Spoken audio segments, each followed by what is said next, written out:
Olá, pessoal. Voltamos agora para falar do segundo povo que a gente está estudando nesse capítulo, né? Falamos semana passada sobre os hebreus e agora vamos falar sobre os fenícios.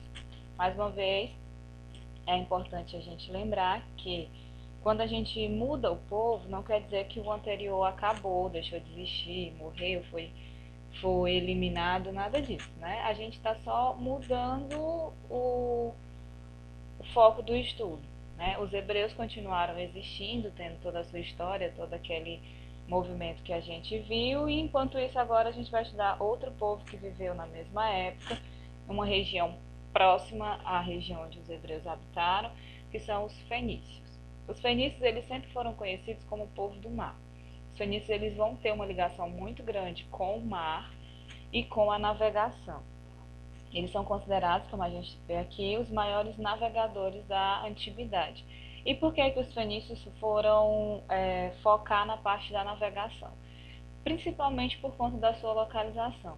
Quando os fenícios eles encontram um lugar e fixam residência, né, num lugar, eles se tornam um povo realmente, com uma população numerosa e tudo mais, a localização do povo egípcio ela é muito ligada ao litoral, né? Ela está nessa regiãozinha aqui de litoral. Então, naquela época, não tinha muitas opções. Ou você vive da agricultura, ou você vive do comércio.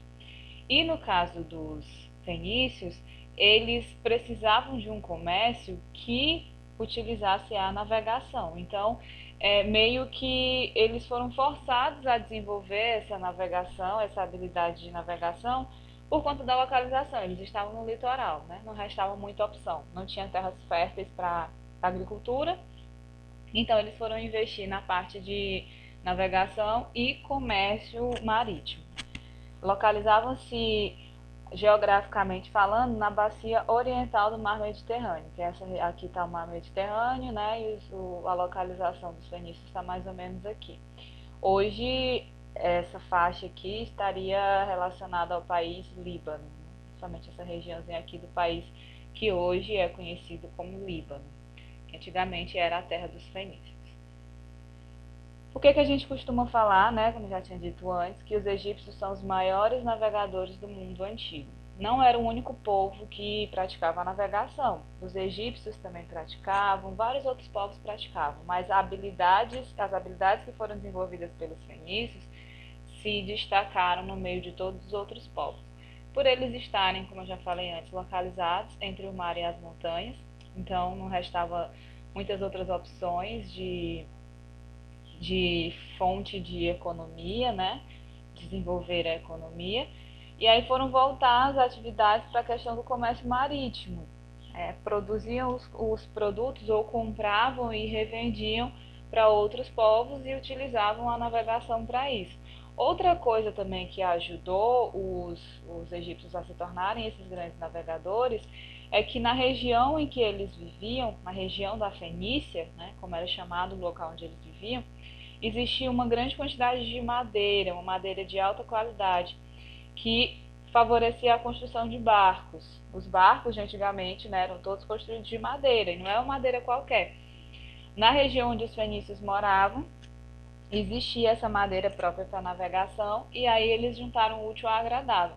As habilidades de navegação com a madeira para produzir barcos, então passaram a produzir os seus navios e a viajar com esses navios durante vários meses, né, em viagens marítimas de longa duração, onde eles compravam e vendiam produtos, onde eles conquistavam novas terras e aí iam desenvolvendo seu povo e a sua economia.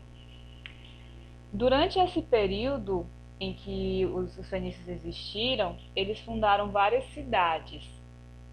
E aí, quando eu falo das cidades fenícias, elas têm características muito específicas. A primeira delas, gente, é que as cidades fenícias eram chamadas de cidades-estado. Também não é o único povo que possui cidades-estado. A gente já viu falar sobre isso na Mesopotâmia, a gente já viu falar sobre isso no Egito. O que são cidades-estado? São cidades autônomas. O que isso quer dizer, né? O que essa palavra aqui quer dizer? São cidades independentes umas das outras. Elas têm um governo próprio, a principal característica da cidade-estado é ter o governo próprio. Mas não confundam ter um governo próprio com ter um prefeito, por exemplo. Né? Alguém pode dizer, mas atualmente as nossas cidades também têm um governo próprio, cada uma tem seu prefeito. Mas é diferente. Quando eu estou falando de cidade e estado, é que a cidade ela é independente do restante. Por exemplo, hoje em dia a gente tem as nossas cidades, né? Pacujá, Graça, Mucambo, cada uma tem o seu prefeito. Mas todas elas fazem parte de um estado chamado Ceará, que é governado por um governador, né? Atualmente o governador Camilo. Na época aqui dos fenícios, não existia essa ligação de todas fazerem parte de um estado, por exemplo, né? Era do povo fenício, mas cada uma independente da outra. E também outra característica importante é que, apesar de todas serem dos fenícios, todas fazerem parte do povo fenício, elas não necessariamente estavam uma do lado da outra. Tinha cidade fenícia na África, tinha cidade fenícia na Ásia, tinha cidade fenícia na Europa. Elas eram dos fenícios, do povo fenício, mas não necessariamente estava tudo ali no mesmo lugar. Né? Então, são cidades-estado, que são cidades totalmente independentes, autônomas umas das outras, e não necessariamente uma está ali sempre do lado da outra. Né?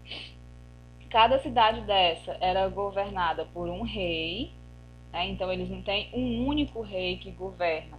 A política dos fenícios é o que a gente chama de política descentralizada, ou seja, nesse caso, eles não têm um centro, né? Um governo só que comanda tudo, como, por exemplo, o Egito, que tinha o faraó, ou os hebreus, que tinham os reis, patriarcas ou juízes. Nesse caso, os fenícios eles têm um governo descentralizado, porque cada cidade tinha o seu governo próprio, cada cidade tinha o seu rei próprio. Governava para os fenícios, né, mas não era a autoridade do povo inteiro, era a autoridade ali daquela cidade. E esse rei, ele tinha o apoio dos grupos sociais poderosos, que a gente poderia chamar aqui, esses grupos sociais poderosos, a gente poderia chamar de elite. Né? A elite, a gente se acostumou a conhecer a elite como sendo o povo poderoso, né, os mais importantes da sociedade. E lá nos fenícios não era diferente. Eles tinham uma sociedade dividida e tinham os mais ricos e os mais pobres. Os mais poderosos eram o rei, os sacerdotes, né, que são os representantes da religião, que no caso aqui dos egípcios, dos fenícios, desculpa, era uma religião politeísta também, e os comerciantes, que possuíam muito dinheiro graças ao comércio marítimo. Então, toda cidade tinha o seu rei que governava e ali auxiliando, né, digamos assim, do lado do rei, ajudando o rei a governar, fazendo parte da panelinha do rei, vamos dizer assim, tinha a elite, formada por sacerdotes e por comerciantes. Aqui eu vou falar de duas das principais cidades egípcias. Fenícias. A gente tem a cidade de Tiro, né, que foi considerada durante muitos séculos uma das cidades mais importantes dos fenícios, justamente porque ela tinha um dos portos mais movimentados do Oriente. O que é um porto? É onde os navios atracam, né, os navios chegam e os navios saem. E no caso dos fenícios, no porto era onde também fazia a maior parte do comércio. Era onde se vendia e comprava os produtos, onde circulava o dinheiro. Então, as cidades que tinham portos e esses portos eram movimentados se tornaram cidades importantes porque era onde o dinheiro circulava, era onde a cidade cresceu mais. Aqui, ó, a localização da cidade de Tiro, ela fica mais ou menos aqui. Uma cidade portuária, não é a única, mas justamente por ter um porto muito movimentado, ela se destaca das demais. Outra cidade muito importante dos egípcios, essa daqui que nem fica, desculpa, dos fenícios, né? Eu não tiro o Egito da minha cabeça, dos fenícios. Essa daqui ela nem ficava necessariamente na Europa, ela ficava na África. Mas como eu falei, os fenícios eles tinham cidades, estado, independentes, que não precisava estar ali uma do lado da outra. É a cidade de Cartago, que é uma das mais famosas e importantes cidades dos fenícios, fundada pelos fenícios. Isso aqui, obviamente, não é uma foto real, mas se imagina que a cidade era mais ou menos assim, né? Também se tornou um importante centro comercial, justamente por ser uma cidade litorânea, um ponto de partida e de chegada de navios e, consequentemente, de comércio, né? Ela se torna uma cidade importante e vai crescendo, passa a chamar a atenção dos povos romanos, que na época também era um povo muito importante. A gente vai estudar eles mais na frente. E nessa cidade, justamente por ela ter se destacado como esse centro comercial, foram travadas algumas guerras entre romanos e fenícios. A respeito da sociedade, como era a organização social dos fenícios. A gente já viu que eles tinham cidades-estado, então politicamente eles eram governados, controlados por cidades-estado, que são cidades autônomas. E essas cidades-estado, elas eram governadas por um rei, e esse rei também era parceiro da elite. Essa elite faz parte da sociedade fenícia. Assim como as outras sociedades da época, elas também eram desiguais. Né? Não era que todo mundo vivia do mesmo jeito. Não, quando começa a rolar dinheiro e poder, gente, a sociedade começa a se dividir em grupos, né? Cada grupo com a sua situação econômica, com a sua situação de poder, política e tudo mais. Então, aqui nos fenícios, a gente tinha uma sociedade também dividida em grupos, né?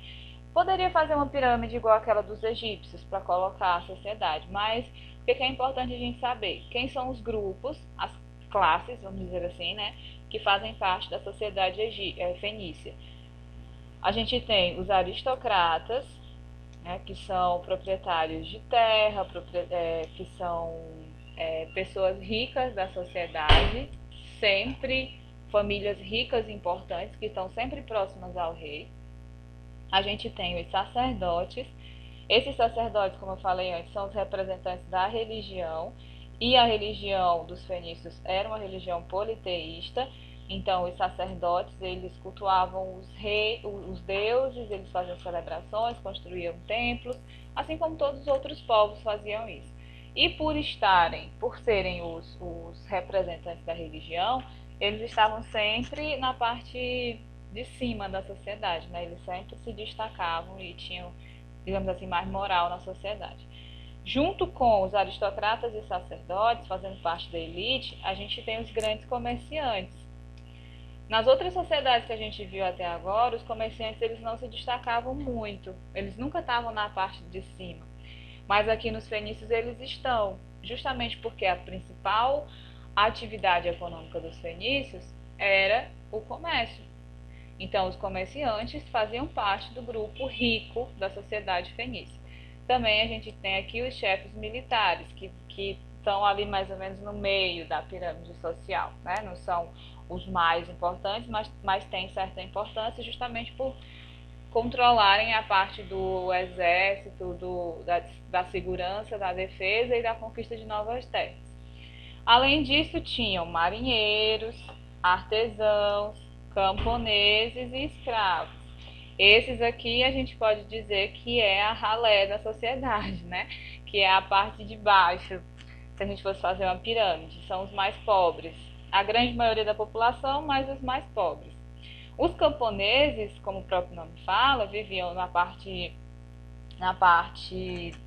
rural, viviam longe das cidades.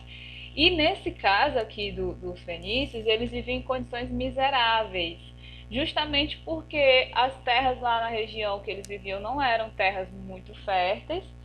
A principal atividade econômica era o comércio, então entre os camponeses não rolava muito dinheiro, e além do mais, uma boa parte, um quarto de tudo que eles produzissem, vamos dizer assim, 25% de tudo que fosse produzido, eles tinham que entregar para o Estado, para o rei. Né?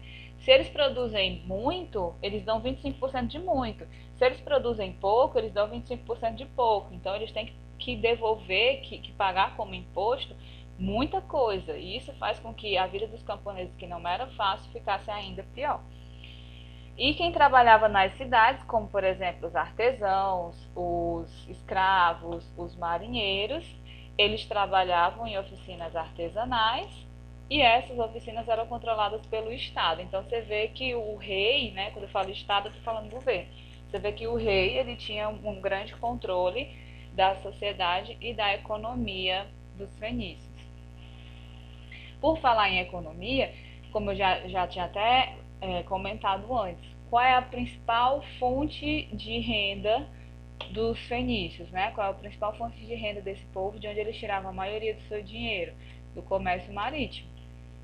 O comércio marítimo, ou seja, a compra e venda de produtos através da navegação, era a principal fonte de renda. Então, as cidades que possuíam portos eram as cidades mais importantes, mais ricas, e os comerciantes que faziam essa compra e venda de produtos eram uma classe importante na sociedade, né?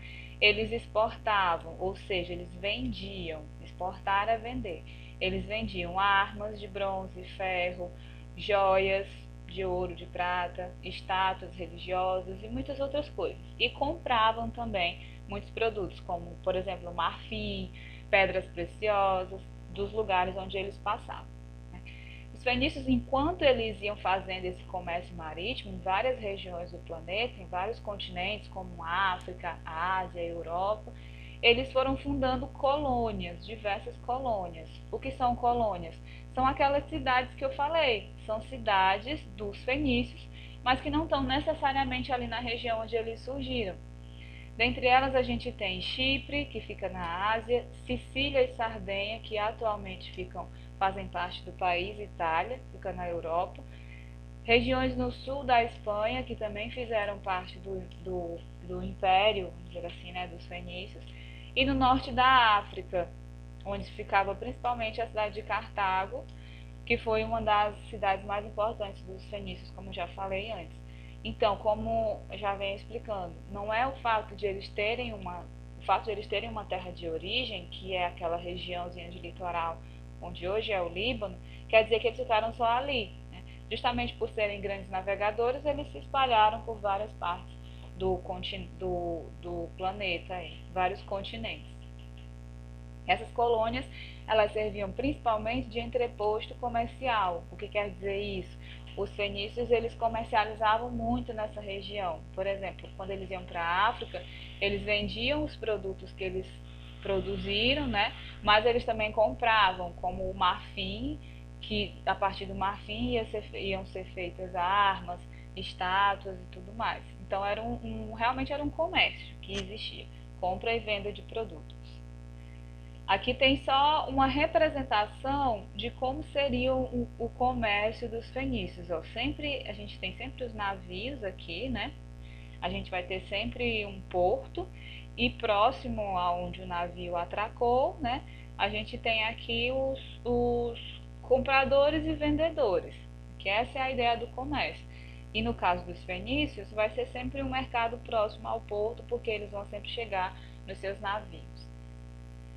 Por último, lá no início, quando nós começamos o capítulo, a gente falou que esses três povos que nós estamos estudando, hebreus, fenícios e persas, cada um deles deixou uma colaboração importante para nós. Os hebreus foi a religião monoteísta, da qual surgiram religiões importantes hoje em dia no mundo, e os fenícios, eles deixaram de principal herança cultural para nós, né, de principal contribuição para nós atualmente, o alfabeto. Esse alfabeto que a gente lê, que a gente escreve, que a gente aprende lá quando a gente é criancinha, com as tias do infantil, ele vem dos fenícios. Não necessariamente o mesmo alfabeto, mas a origem, né, a principal origem do nosso alfabeto, desse aqui que a gente usa hoje em dia, é o alfabeto fenício. Quem primeiro criou esses símbolos parecidos com o que a gente usa hoje foram os fenícios, só que no alfabeto deles, eles tinham 22 consoantes, 22 símbolos que se chamou 22 consoantes. Depois de um tempo, os gregos dominaram a parte dos fenícios e pegaram essa base de 22 consoantes, acrescentaram as 5 vogais e aí a gente formou o alfabeto grego, que é de onde diretamente vem o alfabeto que a gente usa, né? Mas se a gente for ver a origem mesmo, quem primeiro desenhou esses símbolos foram os fenícios, com as 22 consoantes. Depois os povos gregos adicionaram as 5 vogais e é basicamente o que a gente tem hoje. E por que os fenícios criaram o alfabeto? Justamente pela questão da necessidade comercial. Assim como lá na Mesopotâmia, né? Aqui também foi a mesma coisa. O alfabeto, a escrita vai surgir a partir da necessidade de registrar as atividades comerciais, as atividades de compra e venda de produtos. Não dava, era muita coisa, muito produto, dinheiro circulando, não tinha como ficar só na cabeça dos que praticavam essa atividade. Então eles criaram esses símbolos para registrar essas atividades comerciais. A partir daí vem o que a gente conhece como alfabeto até hoje. Aqui, ó, isso aqui é o alfabeto fenício, esse daqui, né?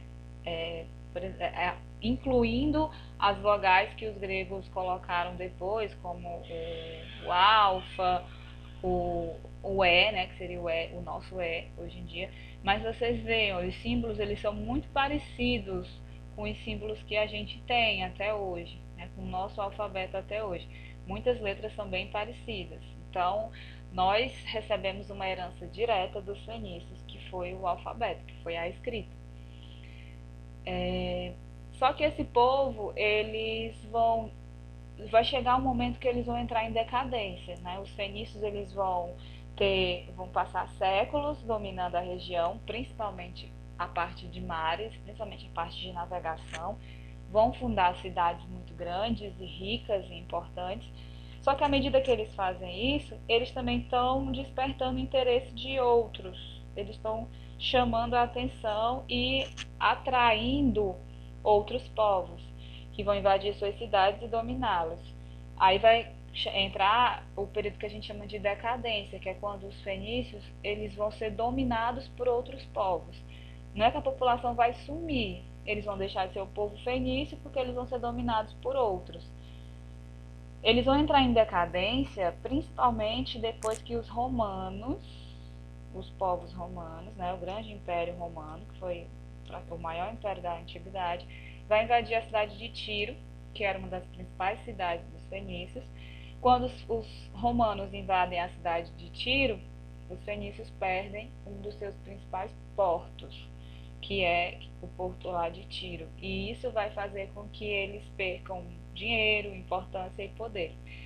Alguns anos depois, em 330 a.C., o Alexandre o Grande, né, que era um dos grandes imperadores conquistadores da época antiga, ele conquistou as terras que pertenciam aos fenícios e isso passou a fazer parte do seu império, do grande império de Alexandre. E com isso, os fenícios deixam de existir enquanto povo, porque eles perderam suas cidades aqui, eles perderam suas terras e eles vão fazer parte do Império de Alexandre agora, eles não são mais independentes. Depois disso, o seu maior império, a cidade de Cartago, foi destruída e nessa época eles já nem eram mais um povo exatamente independente, porque já faziam parte das terras de Alexandre. Então é assim que os fenícios eles vão, de certa forma, acabar, né? Porque eles vão ser incorporados a outros povos romanos e principalmente o império do Alexandre, o famoso Alexandre o Grande da Macedônia. Então, com isso, acaba, vamos dizer assim, a história dos fenícios. Não a existência, mas a história dos fenícios, porque eles deixam de ser um povo independente. É isso, né? Espero que vocês tenham entendido um pouquinho aí sobre os fenícios. Qualquer dúvida a gente tira na videoconferência. E até a próxima.